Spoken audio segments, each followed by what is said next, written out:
पंतप्रधान नरेंद्र मोदी यांचं हे होमपिच असल्यामुळे इथल्या लोकांसोबत, इथल्या नागरिकांसोबत आणि इथल्या प्रत्येक गोष्टीसोबत त्यांचं एक भावनिक नातं जे आहे ते जोडलेलं आहे. आणि त्याच्यामुळेच काल दुर्घटना घडल्यानंतर ज्यावेळेला पंतप्रधान नरेंद्र मोदी यांनी ट्विट केलं त्याच्यानंतर माहिती मिळालेली होती की मोदी अहमदाबादला कधीही येऊ शकतात. आता ते येऊन संपूर्ण दुर्घटनास्थळाची पाहणी जी आहे ती त्यांच्याकडून केली जाते. अधिकारी वर्ग सुद्धा त्यांच्या सोबत आहे.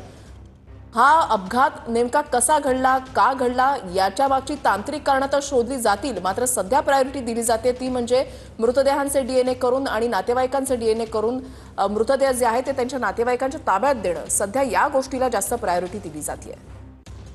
12 वर्षापासून जावेद अलींचं वास्तव्य लंडनमध्ये आहे आणि ते सहपरिवार त्यांच्या आईची तब्येत बिघडल्यानं तिला भेटण्यासाठी आलेले होते आणि 6 दिवसांच्या सुट्टीनंतर पुन्हा लंडनसाठी रवाना होतानाच ही दुर्घटना घडलेली आहे. किती दिवसापूर्वी त्या इथे मुंबईमध्ये आलेले होते, किती वर्षापासून त्यांचं लंडनला वास्तव्य? लंडन ते 12 वर्ष झालं होतं. लंडनला शिफ्ट झालं आणि तिकडचं ते ब्रिटिश नागरिक झालं होतं. तिकडचं मुंबईला त्याची आई आहे, आईला भेटायला आलं होतं. 6 दिवसासाठी सुट्टीला भेटले तिला.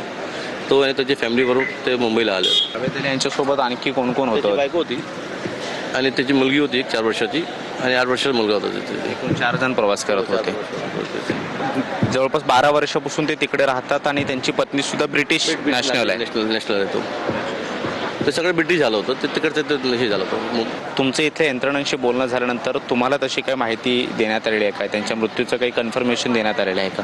मृत्यूचं कन्फर्म झालंच आहे. सगळं या लोकांनी सगळं न्यूजमध्ये सगळं आलं की सगळं जी काही होतं ते सगळं मृत्यू झालं.